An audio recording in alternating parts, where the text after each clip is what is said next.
มาอีกแล้วทุกท่านมาพบกับประคำรีวิวเซนเก่าเซนเคยมื้อนี้มาพร้อมกับรถงามๆอีซูซูดีแม็กสีเทาแลมโบสีหายากเนาะสีนี้เนาะโคตรงามแห้งปี2022ออปชั่นกับโคตรเต็มมีกล่องมีจอให้ครบเลยมีแอร์หลังให้น้ำพร้อมแวมสามารถปรับพับได้เนาะเป็นเกียร์กับปุ๊ก6สปีดเด้อคันนี้เด้อโคตรงามแห้งเนาะเดี๋ยวเราจะพาทุกคนทั้งเองเจนเล่าคารถเล่ามื้อนี้พามาหับส้มเป็นอีซูซูดีแม็กเนาะสีเทาแลมโบเป็นสีหายากสุดเนาะเป็นสีที่โดนๆมีเข้ามาเทื่อหนึงเลยเนาะ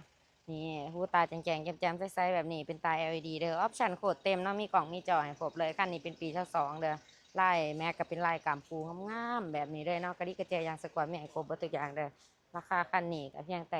980,000 บาทเนาะใจสดใจผ่อนได้ผ่อนเป็นเดือนผ่อนเป็นปีได้เนาะมาโอมาล่มกันได้ทุกท่านเด้อมาเอาโปรพิเศษถ่ายปีนี้เนาะแถมฟรีตู้เย็นใหญ่1 เครื่องขึ้นไปโอนซื้อให้ประกันผอกประกันภัยครบสุดเด้อเติมน้ำมันให้เต็มถังเนาะน้ำมันกล่องน้ำมันเครื่องครบสุดนอกนั่นก็ยังมีหลายอย่างอีกเนาะ ผู้ใดที่สนใจโทรกันมาได้ที่เบอร์973367หรือที่2ทางแฟนเพจ JN เล่าข่าวโดยเล่าของเราได้เสมอ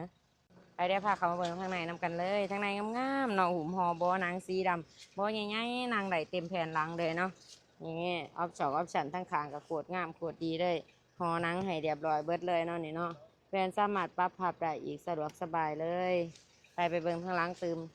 มาเบิ่งของผู้โดยสารเนาะกว้างๆอีกเนาะสามารถนั่งหลายๆคนเลยเด้อ หุ่มหอบอนางมาจากโรงงานเช่นเดียวกันเนาะสีดำงามๆมีแอร์ล้างให้น้ำพร้อมเย็นตัวถึงอีกเนาะทั้งเพดานทั้งเทิงเนาะมีกล่องให้มีลำโพงให้อีกเด้อ2 ตัวเนาะอยู่ประตูอีก4 เบื้องอีกเนาะเสียงรางฟังถุ่มอีก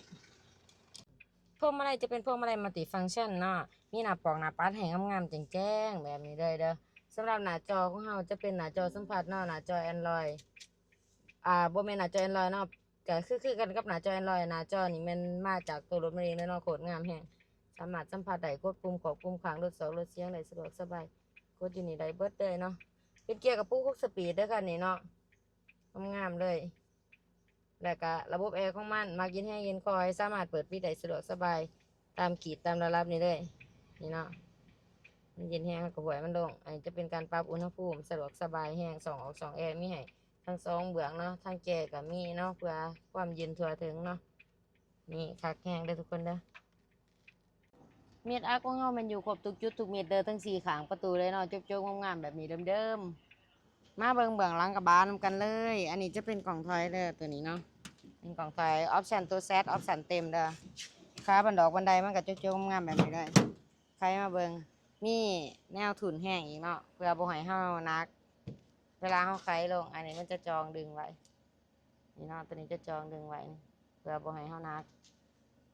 แม่เดินออกแม่เนื้อเดิมๆเนาะมีห้อยตามการใช้งานอนาหมอกอนามัยมันก็สะอาดสะอ้านกว่านี้เนาะ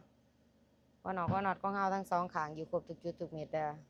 ข้างนี้ก็เช่นเดียวกันเนาะตาฟื้นตาไฟแจ่งๆแจ่มๆใสๆแบบนี้เลยกะลิกระแจยางสกวัวมีให้ครบเลยเด้อมาเบิ่งของเจ้าของเครื่องฟังเสียงจักเสียงเครื่องนำกันเลยจักดีไอเย็นส่งแรงแหนจักบัวบ่ซึมบ่เป็นไรบ่เป็นควันเนาะนี่จุ๊บๆงามๆแบบนี้เลยหมอฟื้นหมอไฟยังแจ่มๆใหม่ๆเนาะ ก็นอนอยู่ครบทุกจุดทุกเม็ดเด้อเดี๋ยวโจมงามเนาะปลากระป๋องกระโปรงงามเลย